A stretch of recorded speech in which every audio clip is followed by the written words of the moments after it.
어떤 계기로 이 반동성애 운동에 참여하게 되셨는지? 예, 책을 좋아해서 이렇게 관련된 그 인권 관련 책들도 가끔 보게 됐는데 그 과정에서 동성애를 인권으로 이제 이렇게 서술한 책들이 있어서 네네. 진짜 그런가 이제 반신반의하던 중에 이제 군형법에 관한 헌법 소원이 여러 차례 제기되고 있었습니다. 그래서 이제 저는 이제 합헌이라고 당연히 생각하고 있었고 그러던 과정에서 이제 2015년도 그 기독교 100주년 기념 회관에서 열린 이제 동성애 대책에 대한 이제 이렇게 학술 대회에 이제 참여를 하게 됐는데 거기서 많은 도전이 있다는 사실을 알게 되고 이제 제가 논문을 이거 분야에서 좀 써서 기여하고 싶다는 이제 생각을 하게 됐는데 때마침 이제 도와주시는 그 자료도 이제 받게 되고 관련된 선행 연구들 찾아봤더니 군형법에 대한 그 이제 비판적 시각의 논문들이 압도적으로 많아서 이게 이렇게 기울어져 있으면 안 될 것 같다는 생각에 이제 제가 이제 기여할 부분이 있겠다 싶어서 이제 논문 써서 이제 게재되고 하는 과정하고 이제 그 게재된 후에 뭐 반응들 보면서 이게 내가 좀 제대로 했나 보다 이런 이제 생각을 하게 됐습니다. 어떤 일이 벌어질까요? 우리 법학 일단 전공하신 분이 한번 말씀해 주시면 좀 도움이 될 것 같습니다. 만약 그 법이 통과됐다면 저희가 이렇게 얘기하는 것 자체도 지금 혐오 표현이 돼서 처벌을 받지 않았을까 아니면 최소한 손해배상 청구를 통해서 법정에서 이거를 변론을 하는 상황은 벌어졌을 거라고 생각합니다. 그 차별금지법의 그 이제 배후에는 아까 김영환 교수님 잘 말씀해 주신 대로 정상적인 어떤 그런 성행위나 어떤 정상적인 어떤 남녀 간의 그 사랑과 동일하게 이제 동성간이나 아니면 이제 자기가 선택한 사람과의 어떠한 선택이든 자신의 성을 바꾸는 것이든 뭐 다 허용할 수 있다는 그런 거 이제 숨어 있는 것 같습니다. 원래 그 차별 금지라는 것은 원래 선한 의미로 우리가 사람을 차별해서는 안 된다고 이제 다 동의를 하고 있는 것인데 그 차별의 사유들은 사실 사회적으로 동의하는 범위 안에서 이제 인정되어 오고 있거든요. 그래서 뭐 성차별, 여성차별 금지, 뭐 장애인 차별 금지, 뭐 이렇게 요즘에는 이제 연령 차별, 뭐 학력 차별, 뭐 이러면서 이제 얘기가 나오고 있는데 각각의 이제 법률에 대해서는 이제 개별법으로 남녀 고용 평등법이니 뭐 해서 이제 여성 차별 금지에 관련된 법도 있고 장애인 차별 금지법도 있고 그래서 장애인에 대해서 이제 함부로 하게 되면 이제 제재받을 수도 있고 이제 뭐 이제 고의적으로 뭐 이렇게 이제 악의적인 뭐 신체 상해나 했으면 이제 형사처벌도 될 수 있는 것인데 문제는 그 범위를 이제 우리가 합의할 수 있는 범위를 저는 이제 넘었다고 생각하는데 망라한 것이죠. 이게 여러 가지 한 17가지 18 뭐 추가하면은 뭐 30가지도 되고 그 중에 하나가 이제 그 성적 지향 이제 또 하나가 이제 성 정체성 이제 여기 이제 그걸 이제 넣게 돼. 그 법안에서 여러 가지 중에 하나로 이제 그거를 이제 넣고, 그다음에 차별 행위의 범위도 우리가 생각하는 이제 악의적인 어떤 배제 이거를 이제 그것보다 이제 더 많은 걸 포함하면서 언어적 차별이라고 그래서 이제 불쾌감을 주는 표현, 괴롭히는 표현을 이제 좀 더 넘어서 이제 불쾌감을 주는 언어적인 행위, 그것도 언어 표현이죠. 그리고 이제 좀 더 이제 나가면은 이제 외부적으로나 그러니까 이렇게 정책적으로나 이제 문서화된 거에서는 어떠한 차별도 없지만 결과적으로 그 사람 그쪽 부류에게는 이제 동등한 기회가 이제 떨어지게 되는 결과를 낳는 경우. 그럴 때는 이제 우리가 여성 평등해서 이제 뭐 30%는 뭐 이렇게 뭐 채용하자 뭐 이런 이제 국가 공무원법에도 이제 그런 것들이 몇 퍼센트 해가지고 이제 있는데 그런 적극적 우대 조치가 뭐 지역에도 이제 뭐 할당된다고 요즘 하곤 하는데 그런 경우가 이제 성적 지향에도 이제 포함돼서 이제 그쪽에도 이제 몇 퍼센트를 할당 뭐 이런 식의 이제 그런 결과까지 나올 수도 있는 그런 법안을 이제 제시하고 또 제재도 강해서 이제 시정 권고와 시정하지 않았을 때 이행 강제금이라는 이제 금전적인 어떤 행정벌을 부과하는 데 넘어서서 그 별도로 손해를 당한 사람은 또 손해배상을 청구하는데 그게 2배에서 5배까지 그러니까 최저 2배고 이제 최대는 5배. 그 이제 나중 법안에서 또 그렇게 강화됐는데. 그리고 형사처벌도 가능해서 벌금뿐만 아니라 징역형까지 이제 뭐 고의적으로 이렇게 한 경우.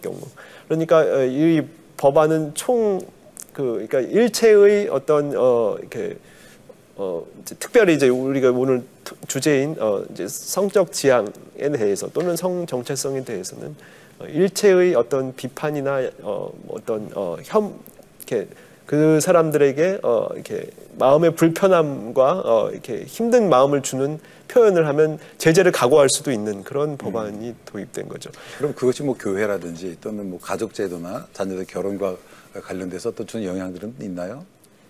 저는 이제 상당할 거라고 봅니다. 네. 예, 이제 고용 상황에서 이제 생각해 보면 일반 기업이나 이제 직장에서 자신이 이렇게 성소수자라고 하죠.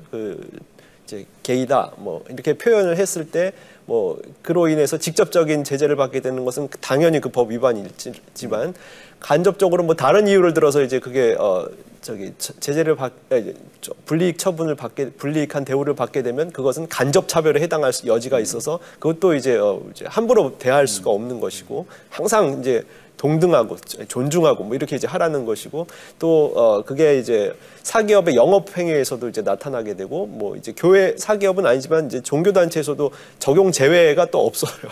그래서 종교 단체에서도 이제 이렇게 적용이 될 수 있게 되면 동성애를 이제 지지하는 뭐 이렇게 책을 찍어달라 뭐 아니면은 우리 둘이 이제 사랑하는 관계로 이제 혼인식은 아니더라도 우리끼리는 이제 서로 사랑하는 약혼이라는 이제 거를 이제 하겠다 해가지고 목사님한테 뭐 이렇게 뭐 사회를 봐달라거나 아니면 어떤 이제 그걸 싫어하는 어떤 기독교인이 이제 운영하는 이제 사진사나 아니면 이제 케이크 가게에 가서 이 부분에 대한 뭐 기념하는 것을 좀 해달라 그래서 그 사람이 명시적으로 나는 이걸 못하겠다. 그 이유는 나는 종교적으로 이걸 이제 허용할 수 없고 나의 양심에 의해서 허용할 수 없다. 해서 하는 경우는 당연히 제재를 받게 되고 그거 아니고서 또 다른 이유를 대서 하는 경우에도 이제 혹시 간접 차별로 이제 또 인식이 되면 변론을 해야 하는 이제 뭐 어디 이제 행정부에 가서 하든지 아니면 법정에 가든지 변론을 할 수도 있는. 말씀 잘 들었습니다. 이게 법적인 이상희 교수님. 동성애 그 비정상성에 대해서 말씀하셔서 그게 대법원 판례에서도 줄곧 헌법재판소에서도 지금 군형법이라고 있지 않습니까? 네네. 그래서 군형법이 이제 군인 간 또는 군무원 간에 이제 거기서는 분명히 이제 학문 성교라고 분명히 쓰고 있는데 기타 추행을 한 경우, 근데 추행이라는 개념이 원래 이제 강압적인 거가 이제 수반이 되어 있었는데 거기는 이제 같이 붙어 있어서 학문 성경은 자발적인 것도 포함되니까 이거를 이제 위헌이다 이렇게 이제 계속 줄기차게 주곤 하는데 계속 이제 합헌으로 이제 나와 왔어요. 4차례에 걸쳐서. 근데 그 과정에서도 이제 비정상적 우리 사회에서 이제 비윤리적이라고 이제 인정하는 뭐 이런 이제 표현들이 있는데 그 표현들이 조금씩 좀 약화되는 듯한 예전에는 뭐 서슴없이 이제 들어갔었는데 인권 주장이 강해서 그런지 조금씩 이제 그런 표현들이 조금 있긴 있는데 이제 뭐 이렇게 앞에를 인용하며 뭐 이런 식으로 이제 하면서 그게 약화되는 듯한 그러니까 원래 확대 재생산되면서 그게 강화되는데 그게 약화되면서 좀 이게 그래서 좀 걱정인 것이죠. 그래서 계속 그 문제점들을 이제 공개적으로 얘기해서 그 사람들이 이렇게 문제를 깨닫고 거기에 대한 해법을 찾을 수 있는 방안들을 이제 계속 이렇게 나눠야 되지 않는가. 그래서 저도 이런 대담도 의미가 있다고 생각하고 그런 문제점 지적 자체를 못하게 하는 것을 이제 그것은 도저히 그거는 저는 표현의 자유의 침해고 학문의 자유, 양심의 자유, 종교의 자유 다 침해한다고 생각합니다. So, what does a person like me do with her past? I have not been lobotomized.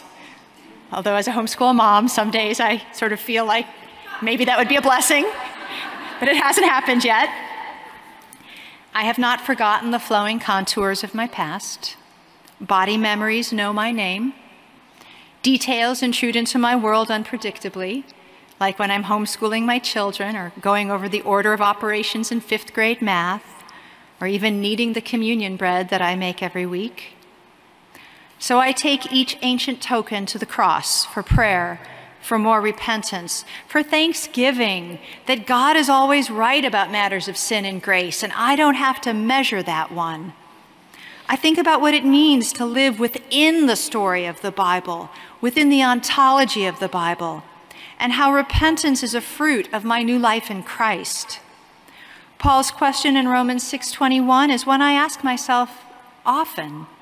What fruit do you have then in the things of which you are now ashamed? The layers of my life in Christ always unfold in a double directional way. I repent of my sins of today, and I find more from the past to repent of as well. And I have come to understand that this is part of what it means to have a soul that will last forever. But bigger than this, bigger than the memories, bigger than some of the awkwardness, I have not forgotten the blood that Jesus surrendered for this life, where gospel faith paves the path of my yearnings, my questions, my doubts, and my fears, where all aspects of my life, even the afflictions, trials, and tragedies, have meaning and purpose and grace. 차분한 어조로 자기의 이야기를 담담하게 풀어가는 로자리아 버터필드의 간증을 들었습니다. 영상을 보시고 난 후에 어떠신지 한번 좀 여쭤보고 싶은데 우리 이상희 교수님 소감을 좀 말씀해 주시겠어요? 예, 로자리아 그 버터필드의 그 책을 먼저 보긴 했었는데 이 분이 그 회심이죠. 회심 후에 이제 자신의 죄를 고백하는 과정에서 종전에 있었던 여러 죄 중에 동성애에 관련된 죄가 이제 교만에서 이제 비롯되었다. 뭐 이런 이제 그 얘기를 이제 깨닫고 그 이제 회개하다가 이제 이성애자의 결혼까지 했었잖아요. 참 하나님께서 그런 식으로 그 사람에 맞는 어떤 깨달음과 그 능력을 주신다. 이제 그래서 참 귀한 일을 하시고 그분의 이런 어떻게 보면 잔잔하고도 약간 지적이기도 한데 그런 이제 말씀을 강연을 통해서 네. 많은 분들이 힘을 얻고 하나님께서 주시는 은혜 안에서 하나님의 사랑을 굳게 붙잡다 보면 예전에 있었던 그런 그 과거의 일들이 점점 이제 희석되다가 언젠간 끊어질 것이라고 저는 이제 믿고 있습니다. 혹시 김재현 약사님께서